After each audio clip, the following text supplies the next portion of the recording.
Hello and welcome to episode 162 of the ANF podcast with me, Scott Casson-Rennie himself. Al Coates. And our special guest tonight is... I'm Paul White and I'm the CEO of the Hidden Disability Sunflower Programme. Yay! At last, we've got you on. Yes. Only taken us in September last year. Pretty much, actually. Yeah. I'm quite excited because I'll tell you where I was. I was at the university today and I do a bit of lecturing, which is, it sounds like I'm bigging myself up, but I said, I've got to dash now because I finished my lecture a bit early and I dashed out. And I said, I'm going to meet I said, just out of curiosity, has anyone heard of the Sunflower Hidden Disability Lanyards? And there was kind of a look around the room and people went, well, yeah, as though I was an idiot. And I went, all right, champion, see ya, and left. So... coming from a world of hidden disabilities, I'm quite intrigued to kind of sort of delve into this subject matter. So, Scott, I know Scott's got lots of questions. So, Scott, are you just going to kind of ram into this and have a go at some questions? Or well, what I was going to, I do have some questions. Some I've scrubbed out now that Paul said he might not answer about his bank balance and stuff. But I'm joking. Offshore funds, no, too soon. His holidays. Says me. Anyway. So, no, well, first of all, Paul, I know you, not very well, but I know you. And as you know, we have a nickname for you in our house, you're Eyeball Paul. Eyeball Paul. I don't know how it came about, but, you know, every time we talk about Paul, we talk about Eyeball Paul. But I guess for people who don't know you, just give us an introduction to, you know, we know your name, but, you know, yourself, where you come from, what you do, etc. Well, before you called me Eyeball Paul, I'd never actually seen Kevin and Perry the movie.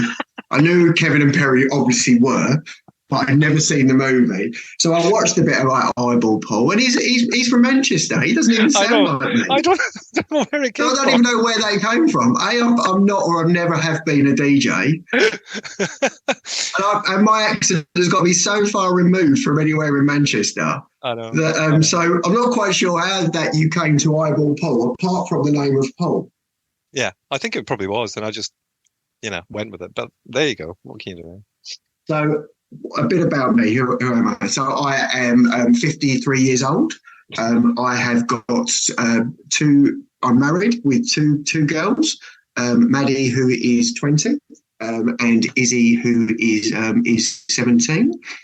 My previous business life, which I'm sure we're going to get into, was I was in the print industry, which was something that I got into through my dad. My dad was a printer. So natural progression in the White family meant I was going to be a printer. And I then morphed into this role in regards to the Sunflower at some stage towards the back end of 2017, 18, 19 is where I kind of got involved in the Sunflower. I live in Essex with a dog, and that's about as interesting as my life gets, really. Can I ask you, maybe some people may not know what the Sunflower Lanyard scheme is. So could you give us an overview of what actually is the Sunflower Lanyard? Because people might be listening going, well, what on earth are they talking about? But what is the Sunflower Lanyard? That's a mouthful, isn't it? What is the Sunflower Lanyard scheme?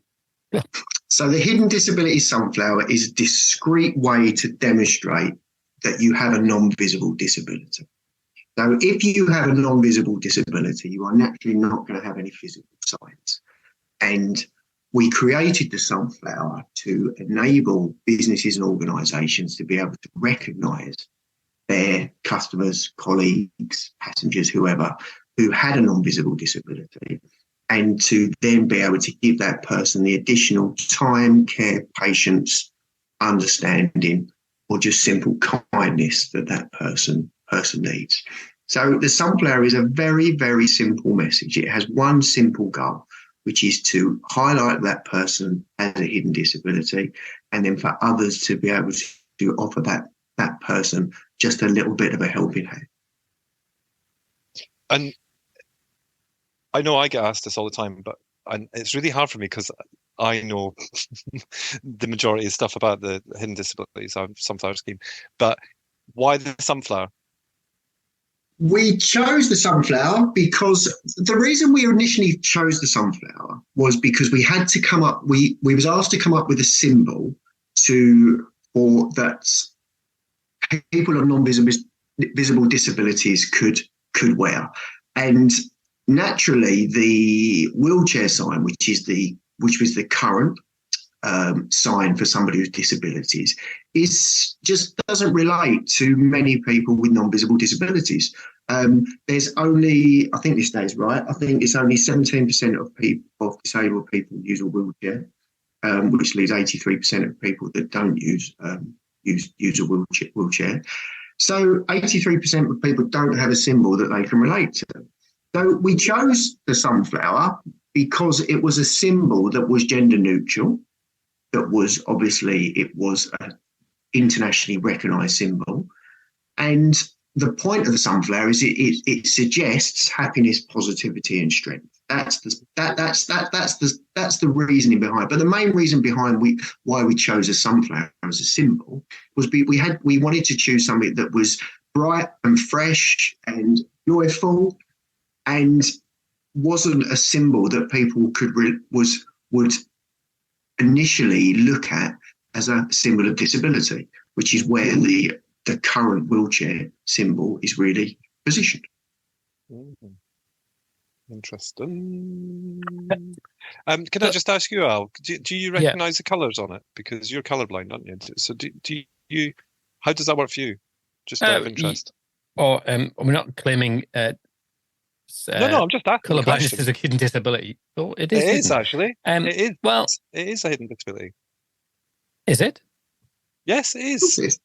Yeah, I reckon it is. Well, I've told you the story that I went recently to. There was an academic study about colour blindness, and I went to reception of the big academic university. I said, where do I get to this specific room? And the woman said, "Oh, just follow the pink wall till it stops." And so it was just like, honestly, these situations, I couldn't. I had to laugh, and we all laughed, and then I wept slightly.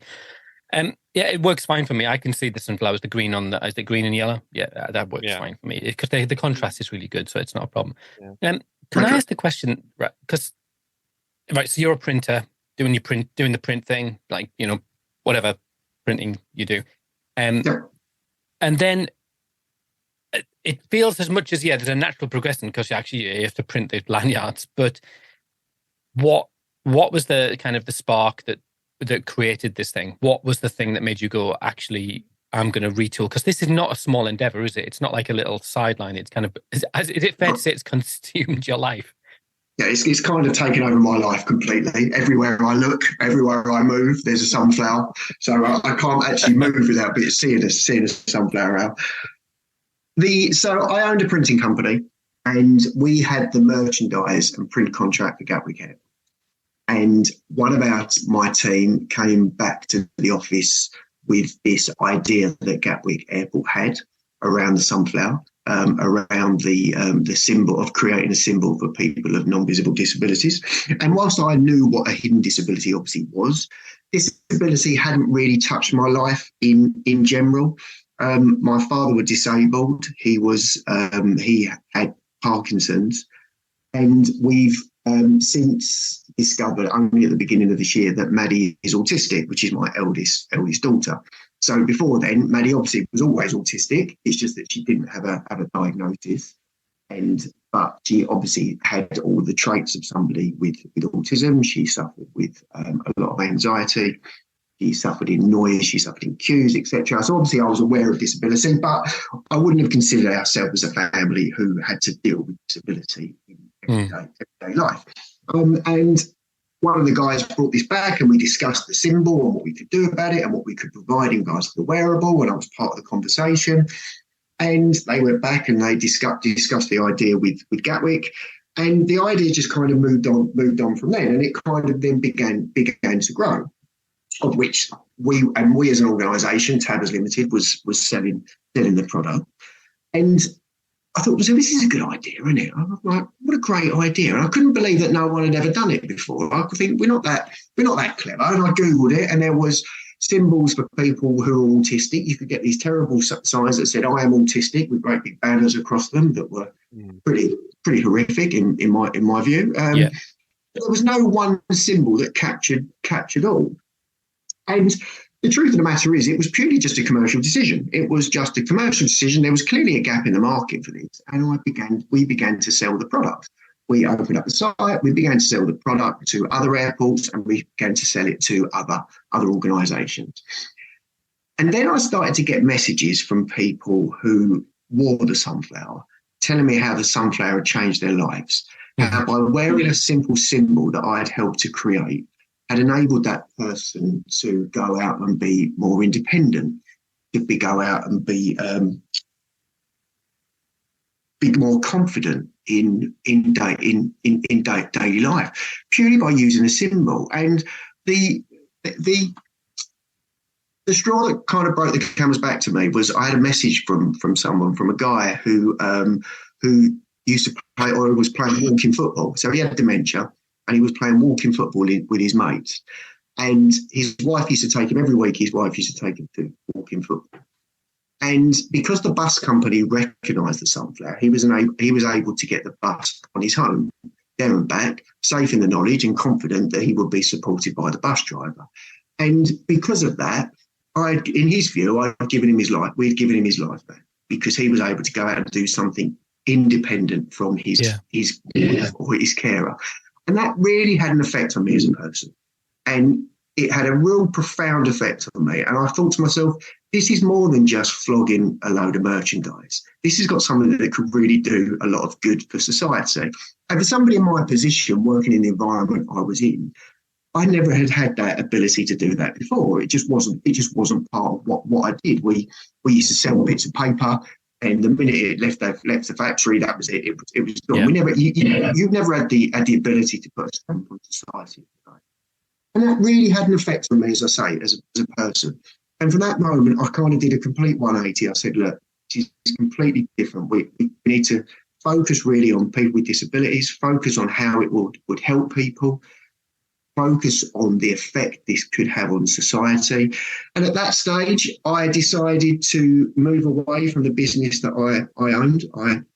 I put somebody else in charge of that organisation. I formed the Hidden Disability Sunflower Scheme Limited, and I went full guns a-blazing, 100% in creating the Sunflower as a programme. And that's kind of my story, is how I went from there to there. And the truth is, I haven't looked back in regards to. I haven't looked back. I was back at the print company today, but I don't miss it in any shape or form. That environment, and to be in the environment I'm now in, which is something I've had to really work at in regards to, because it wasn't an environment I was initially comfortable in. It was a completely something new for me, so I was learning all the time, and I'm still learning, of course. But we do, at the Sunflower, we do a series of podcasts, which Scott will know very well because he did one himself. And that's been such a huge help to me in regards to understanding people's conditions and understanding how people deal with their own disabilities. And that's really helped me on my journey. And really, kind of the journey's really only just starting for me as in regards to the Sunflower. I was thinking about your story in comparison to Mad Lug Dave. I can't remember his surname. What's his surname, Scott? Dave Linton. Yeah. Linton. Have you got a nickname for him, Scott? Something like Wide-Eyed Dave? Or? No, I don't actually. I must think of one. No, it's something will come. But we sort of used to call him Mad Lug Dave when we were trying to arrange the podcast. But what I thought was really interesting, because there's a comparison there, but it's kind of totally reversed in that he started from a point of having no business knowledge or not having any sort of experience in that world, that commercial world, of contracts and making stuff. But because he saw the need, he sort of had to apply himself, and he sort of built up this brand, and which is a phenomenal, the Mad Lug bag, which gives haversacks to children who are in foster care, just to, so if you buy one, a child gets one sort of thing. A foster child gets one. So, but yours is totally flipped in that you are. Frank, I've met you before. I met you over the end of last summer, and I remember being quite kind of thoughtful about you being totally upfront about, I'm a businessman, and my inspiration is kind of to earn money, because that's what businessmen do, which is totally legitimate. But you've sort of found yourself in reverse. You've had to take all of this business acumen and then develop all of these other skills in terms of, like the impact of all of these hidden disabilities on people and how then to communicate that. So what do the people in business around you think you're doing? Because is it do they see it in just purely commercial terms, or do they see you as kind of some sort of, you've had a Damascus Road moment? Well, a lot of people that knew me in my previous life couldn't believe I was in this environment. And the answer was, "You're doing what?" was kind of the common phrase. But we obviously adapt our in regards to, and you're absolutely right. I mean, I came in this from a business perspective, and one of the reasons that the organisation has been so successful is because obviously I brought that business acumen to this project. I brought the ability I already had experience in how to market products, how to bring products to market as well, and how to create a profitable company. So all of that was my experience that I brought to the organisation, and as you rightly say, the areas I've had to learn is the elements in regards to how I promote and how I front, if you like, an organisation that supports people with non-visible disabilities, and that's been where that real learning curve has been. But I've never hidden behind the fact that this organisation is a commercial business. I've never had to. Obviously, we've had to justify ourselves as an organisation, because a huge number of businesses in this space are not-for-profits or they're charities, for instance. But I genuinely feel one of the reasons we've been successful is because we're not part of that sector. We've had that ability to.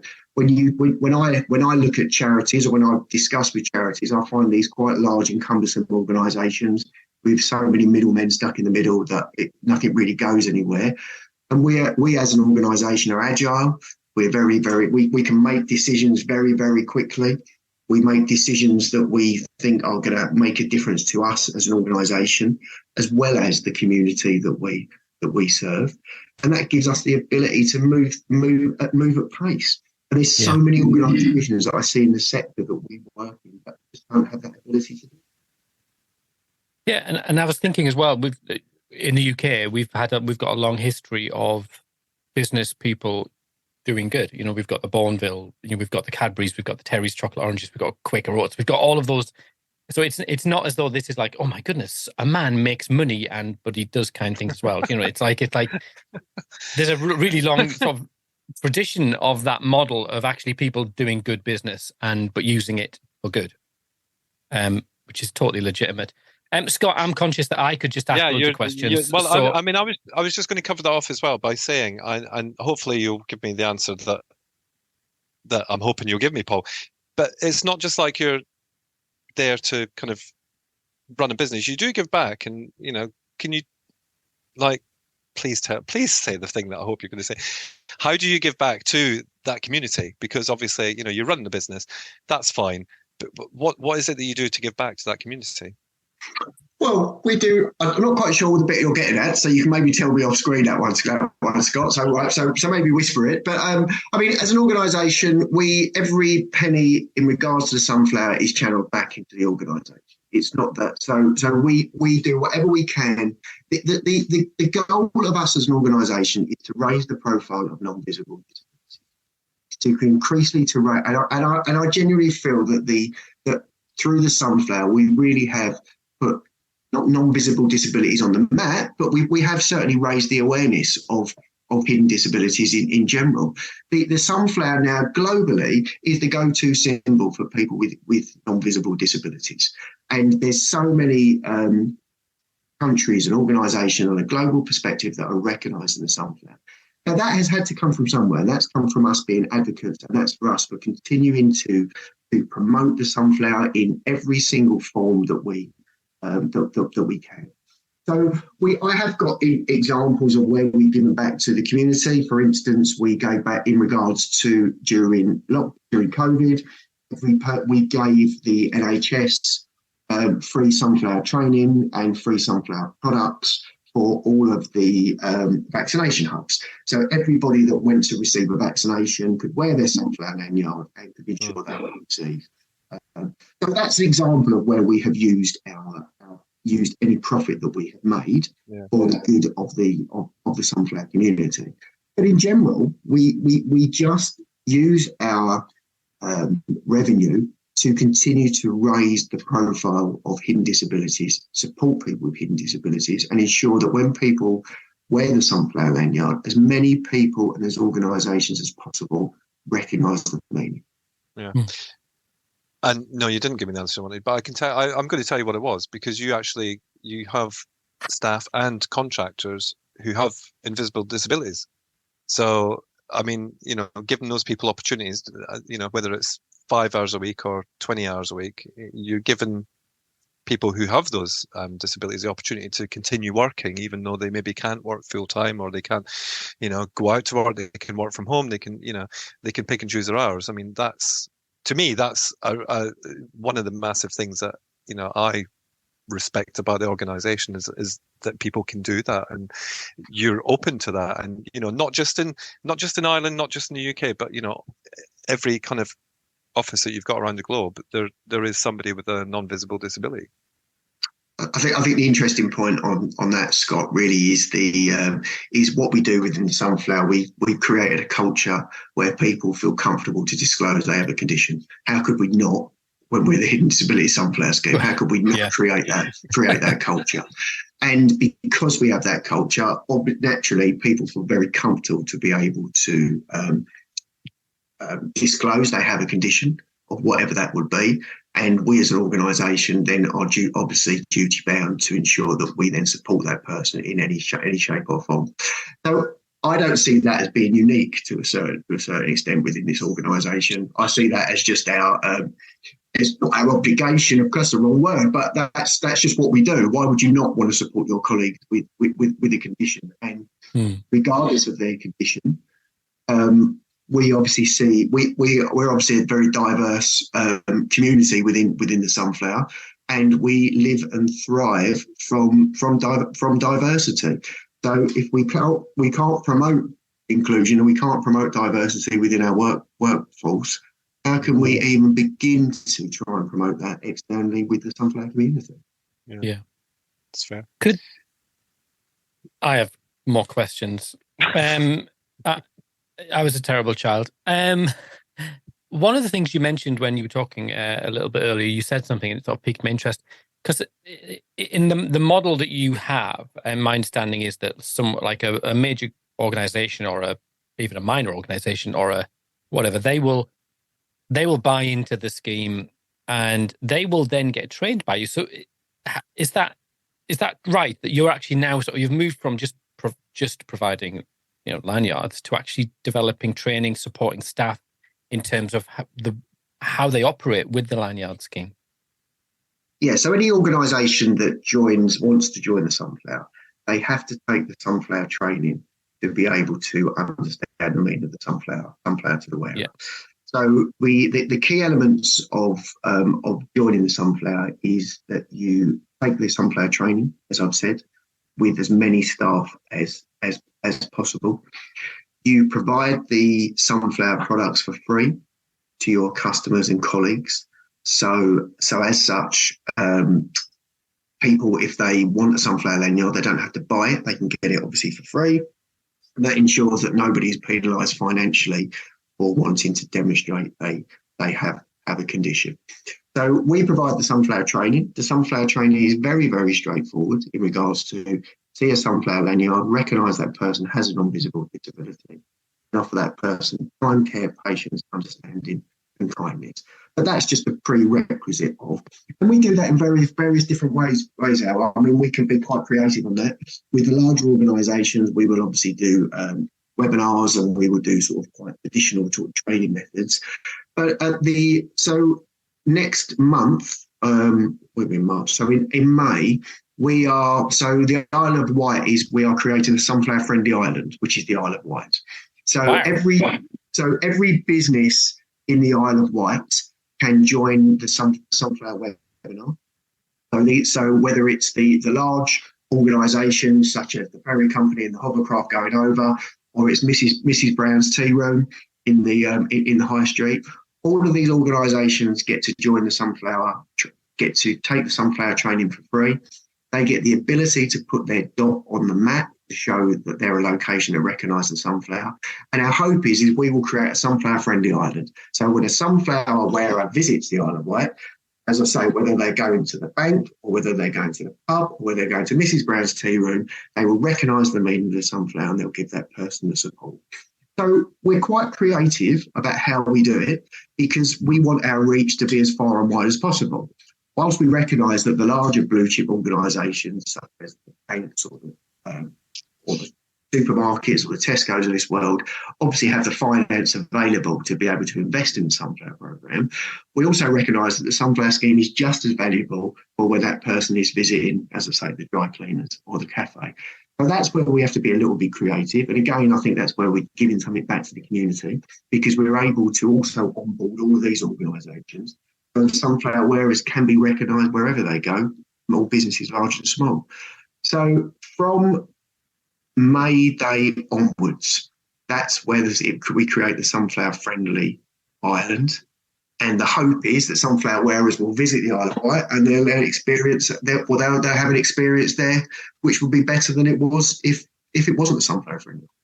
I mean, that's potentially life altering for some individuals, isn't it? The ability to kind of just influence their transition through the world and their engagement in, inverted commas, normal society is remarkable. Can I ask Scott a question then?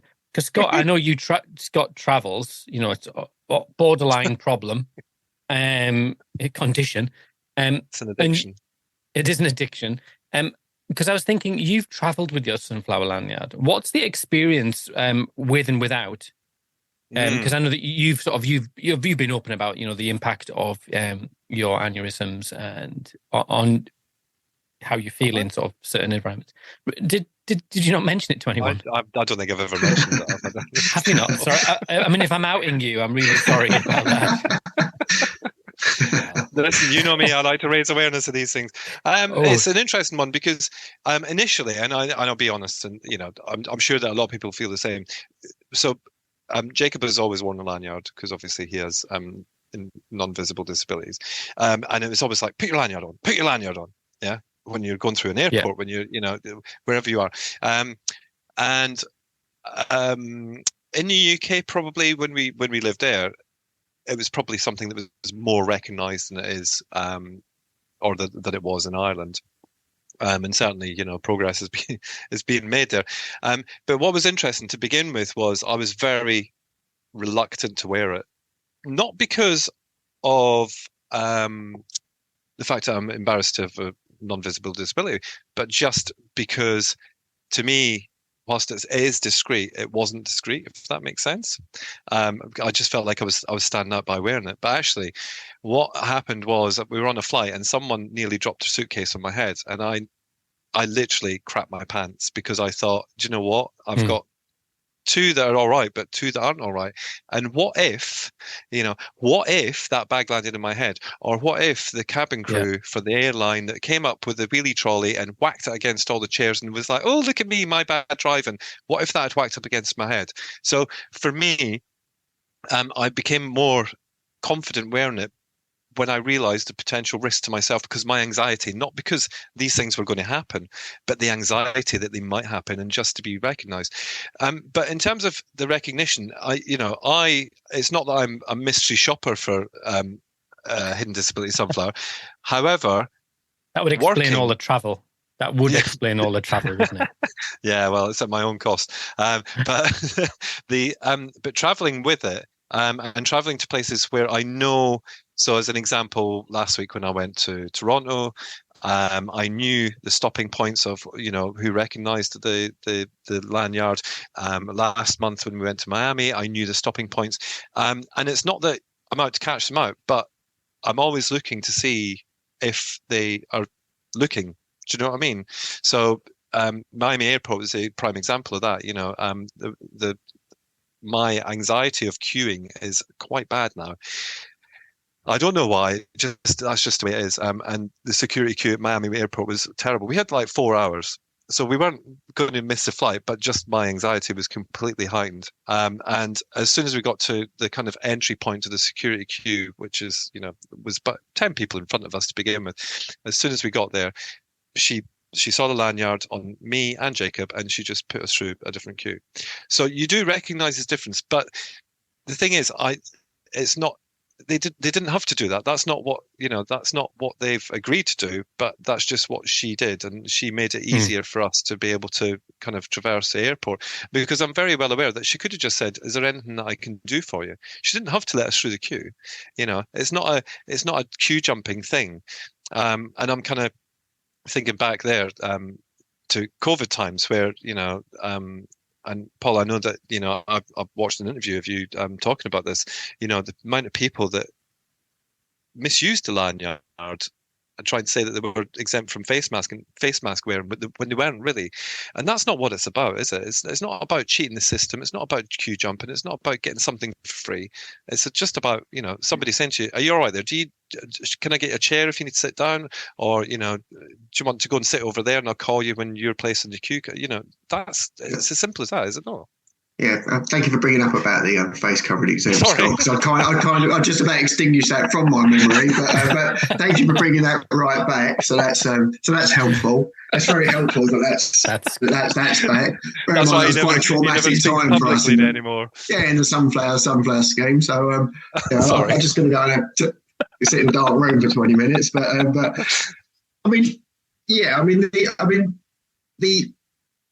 the misuse of the sunflower for us was enormously frustrating, and it's taken us a while for the sunflower to get back to its true meaning. But the reality is through the pandemic, there was so many people with non-visible disabilities who couldn't wear a mask because of their condition.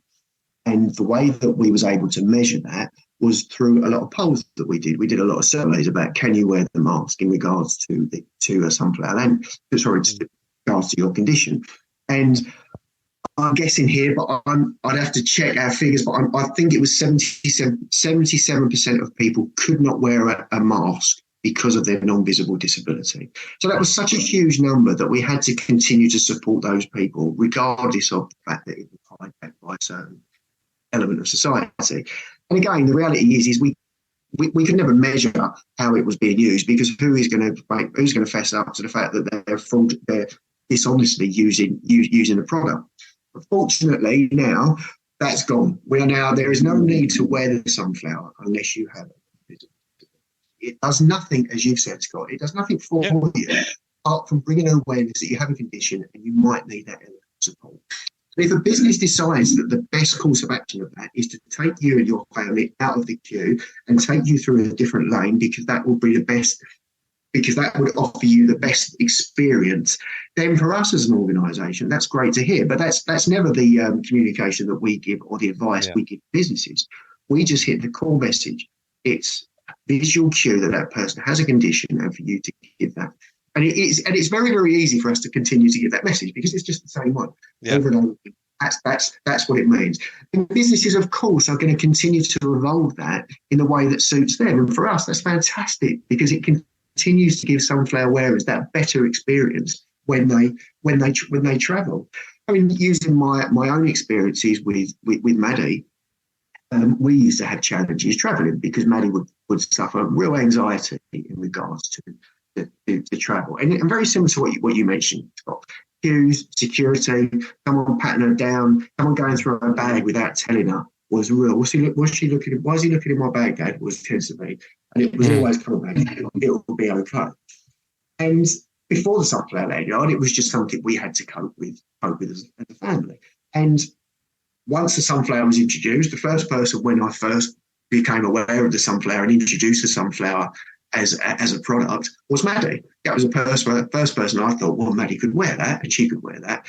And at the time, Maddie didn't have a diagnosis of autism. So she was only diagnosed, as I say, literally at the beginning of this year. It doesn't mean she was only obviously didn't catch autism in January this year. She was always autistic. It's just that no one officially gave her that diagnosis. Yeah. So So we as an so one of the reasons as an organisation, that's one of the reasons that we will not ask for proof, because the sheer number of people that do not have a diagnosis, or a diagnosis isn't available. For instance, if you have anxiety, for instance, you're not going to get a diagnosis or a doctor's note for anxiety.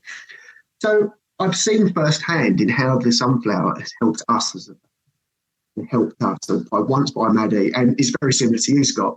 I'm like a mystery shopper walking behind her when we go behind. I was like, are you seeing this? It's always that. And whilst obviously I'm not saying it, in my mind eye, it's how many people I see us and looking at. And I am genuinely pleased to say that she does get recognition for the sunflower. Maddie's mantra, as you keep saying to me, is phone, keys, sunflower when she goes out. That's what she takes out every single time. And while she doesn't always wear the sunflower around her neck, it's always in her bag, just in case she gets there's a situation or a circumstance where she feels she might need that support. And that's the power of what we do, I think. That's the power of what we do. Is by doing that, it's taken away from, and I'm using her as an example because it's the one I can relate to, it takes away that level of anxiety for her. It takes away that ability, and it gives her the confidence to go out and do everything that she should do. Yeah. So, I mean, you've mentioned Maddie. I've met Maddie, and I'm just trying to kind of bring this into our community, the adoption and fostering and special guardian kinship care. Are you aware of how intersectional the sunflower is? I know that we talk about non-visible disabilities, but it's kind of, to me, I was thinking about it earlier, and for our community, we have quite a large number of children who who are diagnosed and non-diagnosed with varying kind of conditions, whether it be autism, FASD, what's it called? Oh God, the word's just gone out of my head now. See, the brain thing, it comes and it goes. Developmental delay, that was the one I was looking at. Are you aware of how you've come, it sounds like you are, but how you've connected all these communities together with one symbol? It's not just somebody with a non-visibility, it could be someone, let's say, with dementia who's part of a senior kind of age group, children who are in foster care who may have physical and non-visible disability. Are you aware of that? Are you aware that you've done that, or is it just something that you kind of I mean, there was never, in regards to specifically that, there was no real strategy by us as an organisation about how we would implement this and how it would bond all of these communities together. It was just an idea that came about, and there was no other symbol that people could recognise and could demonstrate they had a condition. And how the world has clearly evolved so far from non-visible disabilities being hidden away. So it was something. So that child is that naughty child is hopefully is that naughty child. People, not so many people think that about that kid. The hope for me is that go-to is maybe, and that's certainly hope that where I am in my space. And I can quite genuinely say that pre-Sunflower Lanyard, I was in that space where if I saw a kid kicking off, he was a naughty kid, and a parent really should do something to try and control that child. And obviously, through my journey through the sunflower, I've had to take a massive reset, and I am now completely aware of the challenges that many people face and how that stigma really is pushed upon families. So it was never, Scott, it was never a strategy by us to bring all of these together. We created a symbol, and the world, the UK and literally the world, have got behind this and have seen the value. And it's a community. They see it as the sunflower is a community. People I know who have hidden disabilities, and I will include my daughter in this, she's not ashamed of her condition in any shape or form. But what she does want is she wants a little bit of understanding. She wants a little bit of understanding from those around her. And if a symbol like the sunflower can bring all these communities, bring all of these people together, whatever condition, and give that person a little bit of understanding, well, big. Yeah. And it's interesting because I was flying from London back to Shannon last week after I came back from Toronto, and the airline doesn't recognise the Sunflower. However, what happened was quite weird because there was a woman about 20 people in front of me who was going through the gate. And all of a sudden, I ended up behind her for some reason, and we both had Sunflower Lanyard on. So we got on the plane, and I joked to her because she was sitting right behind me as well. And I joked to her, I said, "Oh, they must be trying to sit us all together," kind of thing. And I kind of pulled the lanyard out, and she said, "Oh, yeah, I've got a head and disabilities. What's yours?" And I was thinking, okay, I'm not going to get into that with you right now. But I asked her, I said to her, how do you find flying with this particular airline? And she went, "Well, I've been moved up the front once because she had like eyesight issues, and she said so I was moved up the front once because just for my needs." She said, "But I don't depend on that being done." But it was just really interesting. Somebody else had a Sunflower on. We recognised each other. It was, and I think you're right. There is an element of community about it when you find somebody with one on because you don't see them. You don't see them in like every place you go kind of thing. So when you do, you're like, okay, that's fine. So I'm just thinking of something else that I know. You've got a new frame behind you, Paul. I have got a new frame behind me. It's a Guinness World Record, Scott. We are official Guinness World Record holders, and we hold the record for the world's longest lanyard. I didn't have to pull that one out, did I? It's just like, what's on your wall there, Paul? Oh, Guinness World Record. There it is, about that. I thought you were talking about the print on the other side. No. The Guinness World Record. So we broke the world record for the world's longest lanyard. And I'm actually going to read this because I don't know really blue IPR. So it's 3,784.5 meters long is the world's longest lanyard. And we beat a load of girl guides from Hong Kong who broke the world record in 2003. They're going to be absolutely devastated. But I'm going to guess they're no longer girl guides. So I'm thinking that 2003. That's a long time ago, isn't it? Yeah, it might be part of the Women's Institute now. It's not so much the girl guides. We are in trouble then. I guess they're no longer girl guides. And we broke their record by, I think it was about nearly 1,700 meters. So we created the world's longest lanyard as a visual cue or a visual sign of the sheer number of conditions that people have and have lived with. So the idea behind the world's longest lanyard is there is no single list or database of all of the non-visible disabilities there are out there. There are individual lists based on individual sort of like type neurological conditions, for instance, but there was no one catch-all list. And we as an organisation wanted to create a list of all of those conditions, again, to demonstrate to the organisations or the general public, whoever, of the sheer volume of conditions that people are having to live with every day. So the idea behind it was we opened up a page on our site. People could go on there and add their condition. And for every condition that a person added, and for every person that added that condition, we extended the lanyard by another metre. So at the end of February, we had 867 conditions that were added by 2,917 people, which is a figure of 3,784. We made a bit of a cock up on the 0.5, but I think we can be excused for that one. So we created the world's longest lanyard based on that, and on the 17th of March, we was awarded the on the 17th of March we was awarded the record by Guinness, and that was at Anfield, I should say. Yeah. Maybe the half meter is for colour blindness. Maybe that's where we get it.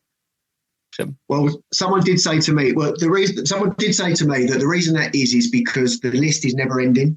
So strangely enough, since we ended the list, or we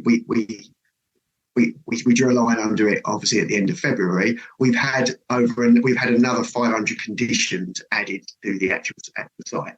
So somebody told me that the 0.5 was to represent all the other conditions that people are added. That's not true at all. We just didn't get the numbers right, and we added an extra half a metre. It does sound quite cool, but that's the reason we left it as 0.5. That's perfect. But of course, this data that you collected, of course, isn't just going to just sit on on an Excel spreadsheet somewhere. You're actually doing something with this, aren't you, over time? Because you've got the your index. I can't remember what it's called. Non-visible disabilities index. Is that right? That's it. Yeah, which is available for organisations who That's join it. to be able to refer to. Correct. You can visit our site. You can see all of the. And the conditions that were on there were just incredible. As in there were obviously the more recognised conditions, ADHD, for instance. Yeah. But then we had, for instance, we had Alice in Wonderland syndrome was an interesting one, where people see objects closer than what they really are, which is similar to Alice when she went through the looking glass. Really? So that's a syndrome that people. Somebody put on there a sunflower condition. So you've got or sunflower syndrome is what it is one of them on there. So there was a huge number of conditions on there, and as I've said, that it's never going to end. It's going to continue to grow because new conditions are naturally being found and discovered every single day. Scott, the hope is people. Well, it's on our site. People can visit our site. They can see all of those conditions that are on there. And we naturally use that when we're communicating to businesses as to the sheer volume of conditions that people are having to live with and the barriers that they face. So maybe because you've been generous with your time, maybe to round up, tell me, what does the future look like in terms of from a business point of view, you probably want to take over the world because that's businessman, isn't it? But what are your realistic aspirations in terms of the scheme itself, and what would you like to see in sort of 5 years' time? So when we started the Sunflower program, it was naturally UK business. We didn't have a huge amount of aspirations outside the UK. It was just to create this organisation, but because there was such a huge take up by the airlines. Naturally, the Sunflower was going to travel, and it was going to travel to different locations. So for me, the goal here is for the Sunflower to grow the Sunflower globally. So the Sunflower now has got local offices in Ireland, of course, with Scott and FASD and the organisation that Scott represents, providing the Sunflower in Ireland. We have an office across the Nordics. We have an office in Holland and Belgium, in the UAE, in the US and Canada, in Australia. We are literally about to launch at the beginning of next month in Brazil, Chile, and Germany. So we are growing. So the goal for me is to continue to grow the Sunflower on a global perspective. Disability, as what I've learned, is there's a different view on how disability is seen and recognised and supported in parts of the world, and that's really interesting to me to see that, and how the Sunflower, certainly in all like the Middle East, for example, how the Sunflower really is being used by organisations and the government there to kind of break down the barriers that people face. So again, that's a real joy for me to see that. And answer your question, Al, it's how we go about continuing to grow the Sunflower on a global perspective, so we touch as many people in regards to disabilities as we can, that get the same support that we hopefully offer to people where we currently do have a presence in Sunflower. I mean, we didn't really touch on some of that global stuff, which is fascinating, isn't it? But it just seemed like that it's. I just, it was looking at the whole picture, just seeing someone coming to you with a good idea, and then whatever it is, 5-6 years now, that you're actually a force for social change into communities on the other side of the world, which seems a remarkable journey when you put it in those terms, because you were just, in some senses, I get the impression you were just following the breadcrumbs. You just pick up the next one, and then all of a sudden, flipping heck, look where I am. So you must wake up some days and go, crikey, how did I end up here? Surely you must do that. I wake up quite early for a call with Australia and New Zealand and the UAE, and then my day moves across to Europe, and it tends to finish quite late when I hit the US and Latin America. So that's kind of how I kind of phrase it. But no, absolutely. I mean, it's an incredible journey. and it's one that I've enjoyed every single minute of, as personally. From my own personal perspective, as I've said, I never had the ability to do something that was for the good of society, and I genuinely feel that whilst that the Sunflower is going to do is for the good of society, and I hope that how I promote and I represent the organisation does promotes that is the reason why we do what we do, and that's really why I do want this to grow globally out, is because the revenue, if you like, that we've made through the UK and other countries that we've been successful gives us the opportunity to push the Sunflower into places like Latin America, for instance, and certainly within Latin America and then the UAE and across the Far East. I really think we can be the catalyst for change, that we can be that stepping stone to help to create a more fairer society for people with disabilities. Blimey, that's a note to end on, isn't it, Scott? Yeah. Do you need any social workers? Just asking for a friend. He's got enough trouble. He's got enough trouble with me on board. Never mind you on board. Speak to Scott, my agent.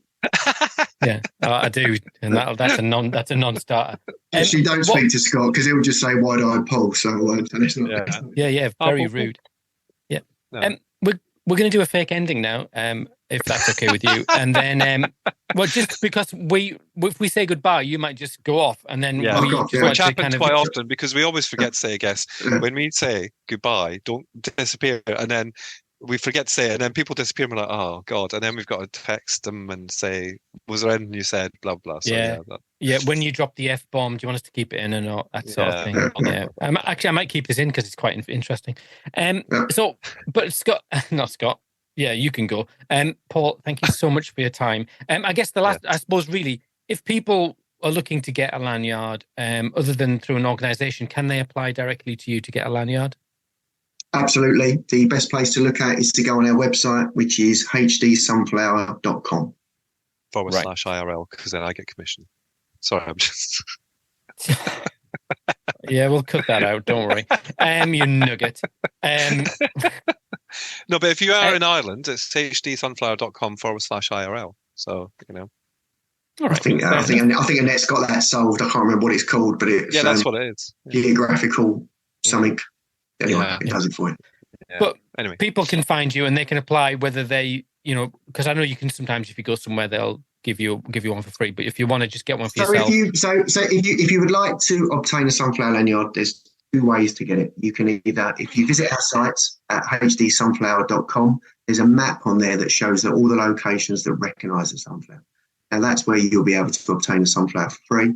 If you don't want to visit those locations, then you can go onto our site at hdsunflower.com and you can purchase a lanyard through one of our stores based on your location. Yeah, and it's a couple of quid, isn't it? I think is it 4 or 5 quid or something for a lanyard if you're buying your own? I think it's £1 for a lanyard plus post and packing. Right. All right. It's a few quid. Yeah, but yeah. So it's not out of reach. It's not like it's £13 a pop. That's cost, isn't it? Basically. Correct.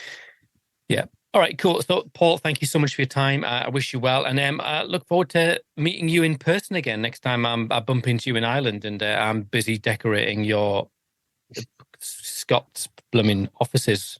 Anyway, enough of that. I'm not bitter. I've got over it. Thank you so much for your time and look after yourself. Thanks for inviting me, guys. It's been lovely to speak to you. I hope to see you again. Champion. You're welcome.